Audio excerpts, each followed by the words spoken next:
ညဖက်အိတ်မပြောတာဖြစ်တယ်တဲ့နေ့နဲ့ညမှာသလိုဖြစ်တယ်ဘလို့ကူးတာရမလဲမင်္ဂလာပါ Reader Choice ကဏ္ဍကနေကြိုဆိုပါရစေကျမကတော့ခွန်ရှိရှိခွန်ဟက်ကဲကဒေါက်တာနန်းဖူးအီဂျမိုးဖြစ်ပါတယ်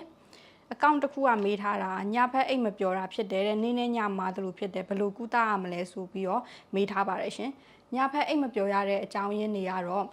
ညအိတ်ချိန်မမှန်တာပေါ့နော်ပြီးတော့နေ့ခင်းဖက်တွေမှာခရီးတွေတွားနေရတာညဖက်တွေမှာလည်းအလုံးလုံးနေရတဲ့သူတွေပြီးတော့အရက်သေးစားပေါ့နော်အရက်သေးစားတောက်စားထားတဲ့သူတွေ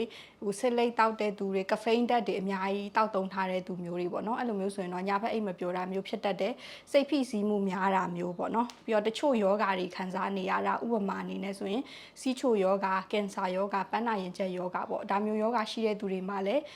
ညဖက်အိတ်မပြောတာမျိုးဖြစ်တတ်တယ်ပေါ့နော်ညဖက်အိတ်မပြောတာကြောင့်မလို့ကိုယ့်ရဲ့နေ့စဉ်လုပ်ငန်းဆောင်တာတွေထိခိုက်လာပြီဆိုလို့ရှင်เนาะဆရာဝန်နဲ့ပြသတင်ပါတယ်ရှင်ညဖက်အိတ်မပြောတာတွေကိုဘလို့တက်တောင်လုပ်လို့ရလဲဆိုတာဆရာမကပြောပြပေးချင်ပါတယ်